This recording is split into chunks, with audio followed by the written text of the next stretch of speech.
বিসমিল্লাহির রহমানির রহিম। আসসালামু আলাইকুম। হ্যালো গাইস, সবাই কেমন আছেন? আশা করি ভালো আছেন। আজকে আমরা একটা দেশি মোরগ রান্না করব বাড়িতে পোষার জন্য।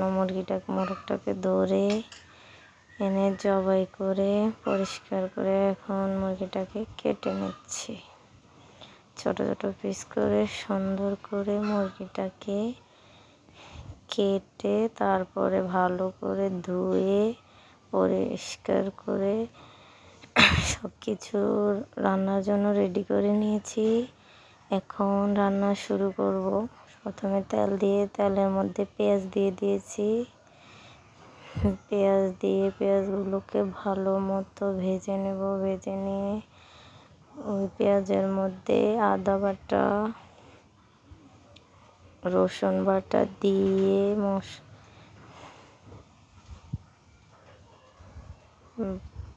পেঁয়াজ আদা রসুন তেলের মধ্যে ভালো করে ভেজে নিচ্ছি।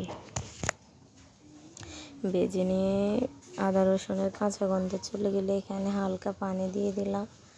পানি দিয়ে গরম মশলা গুঁড়ো, হলুদ গুঁড়ো, মরিচ গুঁড়ো, জিরা গুঁড়ো, পরিমাণ মতো লবণ দিয়ে মশলাগুলোকে ভালো মতো কষিয়ে নেব।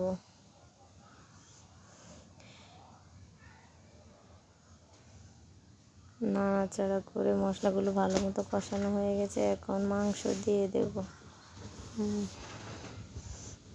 সবগুলো মাংস দিয়ে দেওয়ার পরে মশলার সাথে ভালোভাবে মিশিয়ে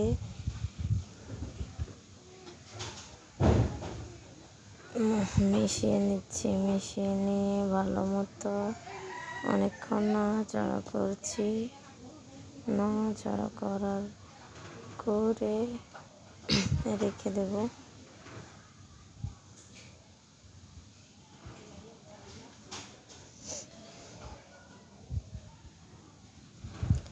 অনেকক্ষণ ভালো মতো মাংসগুলোকে নাড়াচাড়া করে এখন ঢাকনা দিয়ে ঢেকে দেব। ঢাকনা থেকে 10 মিনিট পরে ঢাকনা উঠিয়ে তারপর আবার মাংস থেকে যে পানি বের হয়েছে ওই পানির মধ্যেই ভালো মতো নাড়াচাড়া করছি, কষিয়ে নিচ্ছি ভালো করে। আসলে মাংসটাকে যত ভালো মতো কষানো হবে মাংসের তরকারিটা ততই মজা হবে। ভালো মতো কষানো হয়ে গেছে। এখন ঝোলের জন্য গরম পানি করে তারপর সেই গরম পানি দিয়েছি তরকারিতে, যাতে তরকারিটা খেতে ভালো লাগে। গরম পানি দিলে তরকারির স্বাদই অন্যরকম হয়। গরম পানি দিয়ে মাংসের সাথে ভালো মতো মিশিয়ে এখন 2-3টা কাঁচামরিচ দিয়ে দিয়েছি। কাঁচামরিচ দেওয়ার পর মাংসটাকে ঢেকে দিয়েছি। ঢেকে দিয়ে অনেকক্ষণ রেখে দিয়েছিলাম। তারপর ঢাকনা উঠিয়ে একটু নাড়াচাড়া দিয়ে একটু মশলার গুঁড়ো দিয়ে দিয়েছি। মশলার গুঁড়ো দিয়ে তারপর আবার নাড়াচাড়া করে রেখে দিয়েছি। তারপর আমার রান্না হয়ে গেল। চুলা থেকে নামিয়ে নিয়েছি। এই হচ্ছে তরকারির ফাইনাল লুক। খেতে অনেক মজা হয়েছিল তরকারিটা। সবাই ভালো থাকবেন, সুস্থ থাকবেন। আল্লাহ হাফেজ।